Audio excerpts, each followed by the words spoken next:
दादी,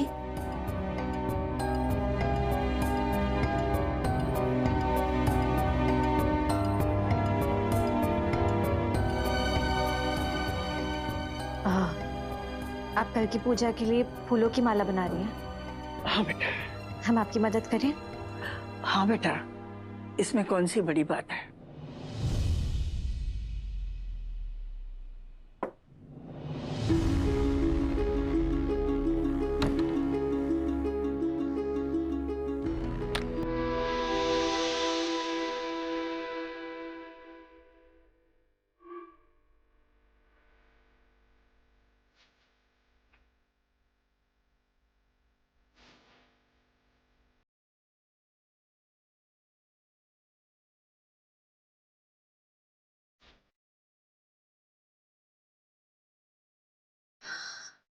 दादी, दरअसल हमको आपसे कुछ बात करनी है।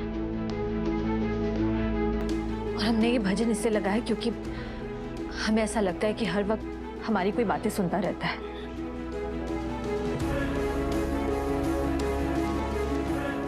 आप हमें कल कुछ बताने वाली थी, लेकिन वो बात अधूरी रह गई थी।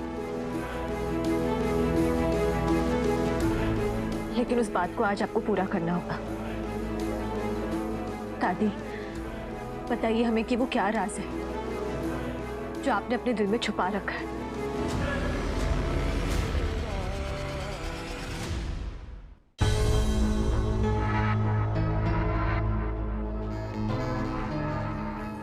दादी, हमें नहीं पता कि सही जवाब क्या है, लेकिन हमें इतना पता है कि इतने दिनों से इस घर में जो कुछ भी हो रहा है ना, उससे कई सवाल खड़े होते हैं जो लॉजिक के परे हैं, साइंस के परे हैं। इससे आज हम सब कुछ साइड में रख के आपकी बात सुनना चाहते हैं, आप पे विश्वास रखना चाहते हैं। ऐसा लग रहा है कि आज अगर हमने आपकी बात नहीं सुनी ना, तो बहुत देर हो जाएगी। कुछ ऐसी प्रॉब्लम्स आ जाएंगी इस घर में जिसकी वजह से हम किसी को बचा नहीं पाएंगे। इसलिए सब साइड में रखते हुए आज हम आपकी बात सुनना चाहते हैं। वादा करते हैं कि आपकी किसी बात पर शक नहीं करेंगे, आप पर पूरी तरह से विश्वास रखेंगे।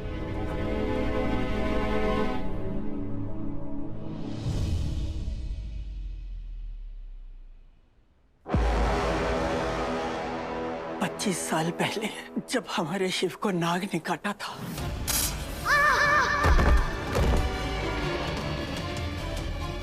तो बाबा ने हमें बताया था कि वो इच्छाधारी सांप है।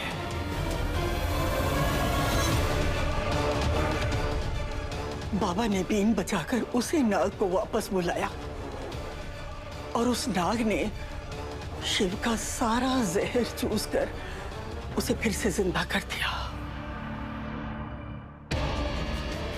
पर उस नाग की मौत हो गई। कुंदन, कुंदन आंखें खोलो कुंदन, कुंदन! मगर जब इच्छाधारी नागिन को यह पता चला तो उसने बदला लेने की ठानी। तब बाबा ने अपने मंत्र फूंककर उसे 25 सालों के लिए धरती के अंदर गाड़ दिया। मेरे कुंदन की कसम, ये नागिन अपना बदला लेकर रहेगी।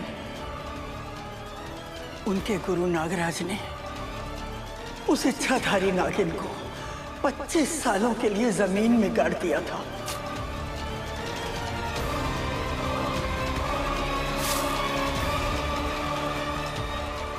ताकि वो हम में से किसी को नुकसान न पहुंचा सके। इस त्रिशूल ने इस कबर पर कुंजी मार दी है। जब तक ये त्रिशूल यहां खड़ा रहेगा, ये बाहर नहीं आ सकती। पर अब 25 साल पूरे हो चुके हैं।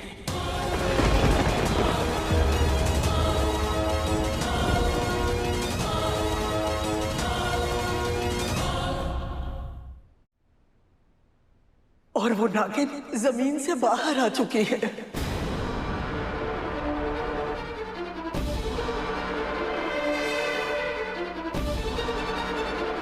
क्या नाम है उसका? उस इच्छाधारी नागिन की पहचान क्या है?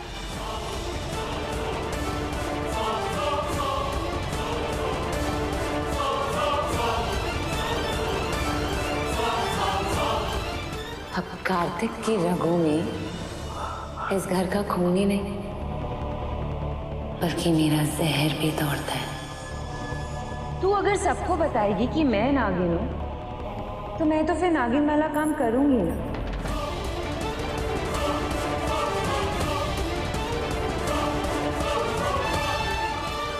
दादी प्लीज बोलिए। अगर हमें तुम्हारा साथ मिल जाए तो शायद हम सब कुछ ठीक कर पाए, अपने बच्चों को बचा पाए। दादी प्लीज बताइए, बताइए वो कौन है?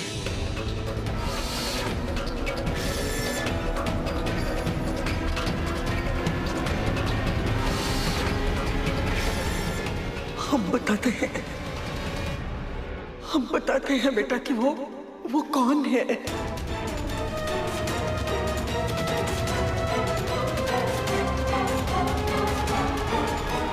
उस इच्छाधारी नागिन का नाम है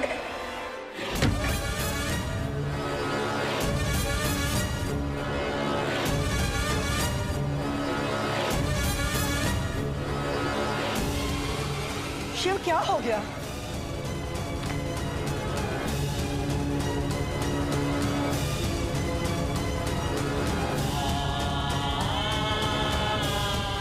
ये क्या कर रही थी तुम? मेडिकल कॉलेज जाके यही सीखा है तुमने कि वहां जाके सिर्फ टाइम वेस्ट कर रही थी? इतना लाउड म्यूजिक तुम्हें पता नहीं है दादी के लिए ठीक नहीं है? डॉक्टर शिव इतना भी लाउड नहीं था। तुम्हारी प्रॉब्लम यही है कि तुम हर बात पे ना बहस शुरू कर देती हो। चुपचाप कुछ मान नहीं सकती क्या? जब मैं कह रहा हूं कि ये लाउड था तो लाउड था। डॉक्टर कौन है? मैं कि तुम? पता कितनी प्रॉब्लम हो सकती थी दादी को? एंजाइटी हो सकती थी, माइग्रेन हो सकता था, सर में दर्द हो सकता था। दोबारा चलाना मत इसे।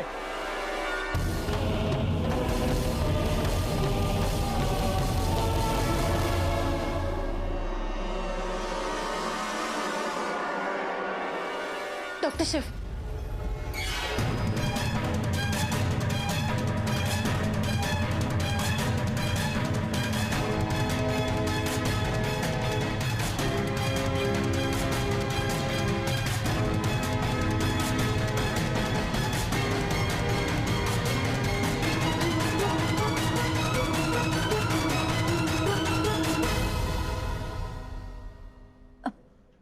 हम पानी लाते हैं।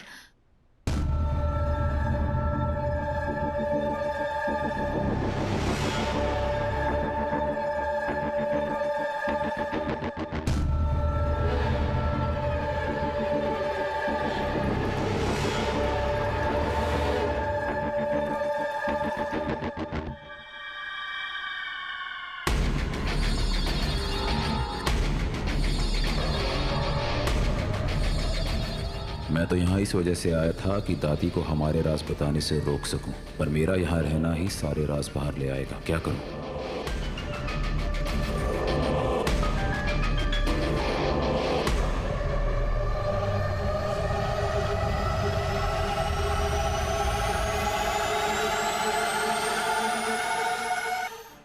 डॉक्टर शिव क्या हुआ है आपको? आप ऐसे क्यों बात कर रहे हैं? एक काम कीजिए, आप पानी पीजिए।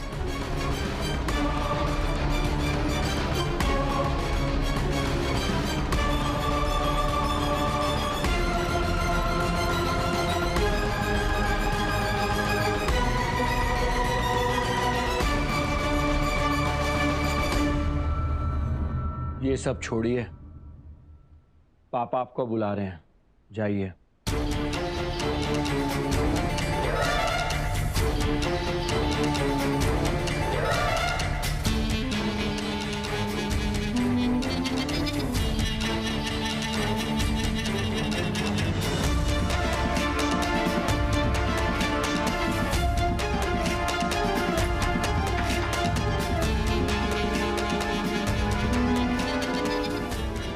डॉक्टर शिव क्या हुआ है? आपको कोई स्ट्रेस है क्या?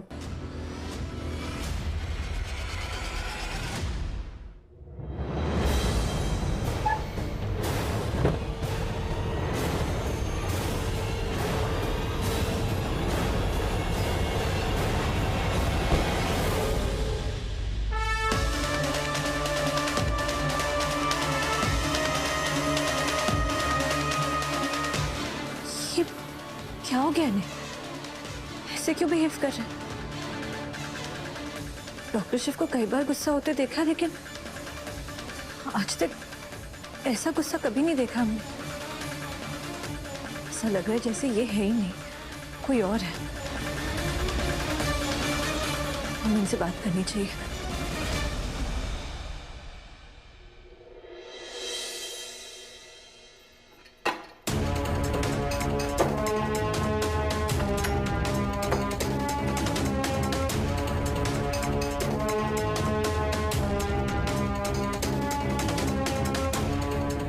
क्या हो रहा है मम्मी यहाँ?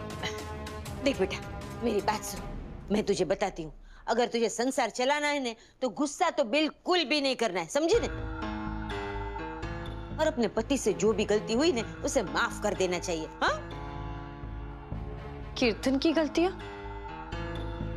मौंदरी, चुप कर। देख, क्या है बेटा, कुछ कुछ काम ऐसे होते हैं ना जो लड़कियां अच्छे से करती है,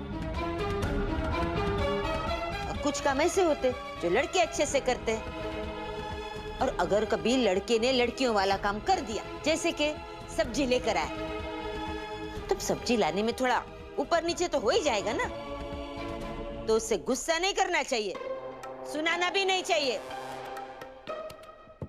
और बर्तन तो बिल्कुल नहीं पटकने चाहिए। हो समझी ना? हाँ? लेकिन मम्मी, हमने बर्तन कौन से पटके?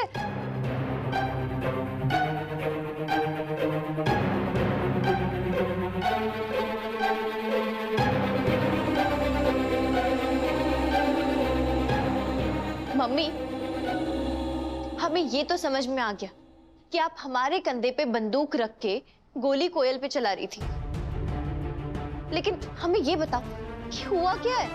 मैं तो सिर्फ गोली चला रही थी, पर वो कागड़ी, तो वो तो मेरे मंगकोड़ी पे तोप चला रही थी, तोप। बेचारे से थोड़ी सी गलती क्या हो गई, उसने तो उसको मिक्सर में डाल के ऐसे पीस ही डाला टोटल। ये सोमनाथ जी, अभी से ये हालत है दोनों की, और 2-4 दिन जाएंगे ना, तो देखना एक दूसरे के बाल ही नोच लेंगे। रक्षा करना, मेरे मंगकोड़ी की रक्षा करना सोमनाथ जी, इस कागड़ी से रक्षा करना।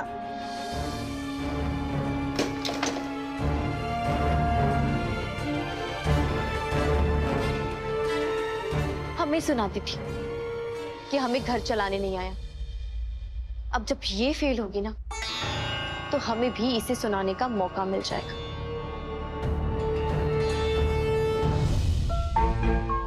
इतने दिनों से मेरी और शक्ति की लड़ाई हो रही है, इतना तो बनता है, वरना मिसेस कहीं नाराज ही ना हो जाए।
कि अचानक मेरे पैर को क्या हो गया था।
शक्ति कहाँ है मोहिनी? शक्ति भाभी, वो कार्तिक आपको बुला रहा है। हम अभी आते हैं। नहीं भाभी, वो कब से बुला रहा है आपको। ठीक है चलो। मोहिनी मैं पूछ रहा हूँ शक्ति कहाँ है? अब दीदी अपने कमरे में है।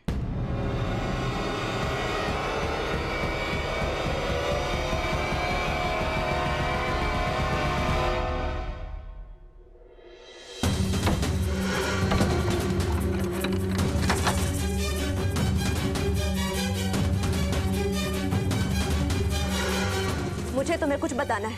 क्या है? एक्टिंग अच्छी की तुमने। है? सच में? तुम्हारा प्लान वर्क कर गया। मम्मी को लग रहा था कि हम सचमुच में लड़ाई कर रहे हैं। काफी टेंशन में लग रही थी। वो जरूर पापा को जाकर बताएंगी, फिर उन्हें भी टेंशन हो जाएगी, कहीं हमारा घर ना टूट जाए।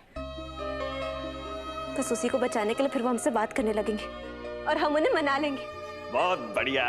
अच्छा तब तक हमें कुछ खिला दो ना, बहुत भूख लगी है। पापा जहाँ सब्जी लाए थे ना, हम भी वहीं से लाए हैं और उतने ही रेट में लाए हैं। हाँ लाती हूँ, भूखा थोड़ी रखूंगी तुम्हें।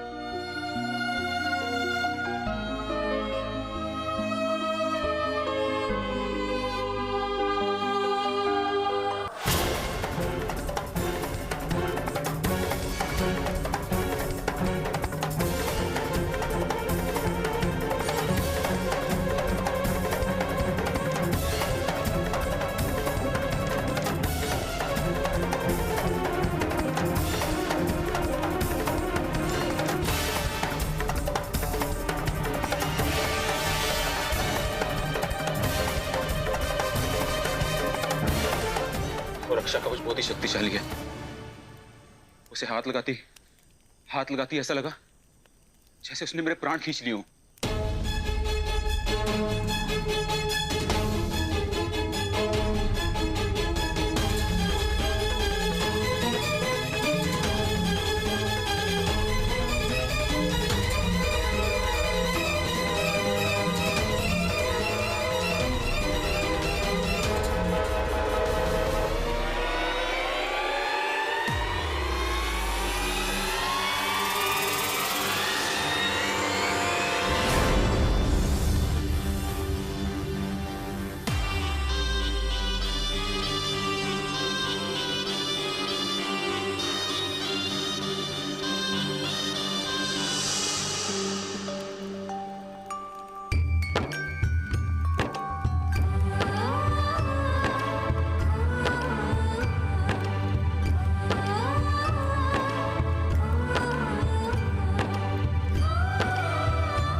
एक सांप के लिए उसका जहर ही उसके प्राण है।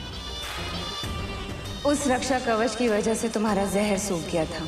मैंने अपना जहर तुम्हारे अंदर डाल दिया। अब तुम जल्दी ठीक हो जाओगे। मैंने बस उसे एक क्षण के लिए छूने की कोशिश की और मेरा ये हाल हो गया। सोचो अगर हमने उसे काटने की कोशिश की होती तो हमारा क्या होता। जब तक वो रक्षा कवच उनके पास है, उनका कुछ नहीं बिगाड़ सकते। चिंता मत करो, हर रक्षा कवच को भेड़ने का एक तरीका होता है। इसका भी है मेरे पास।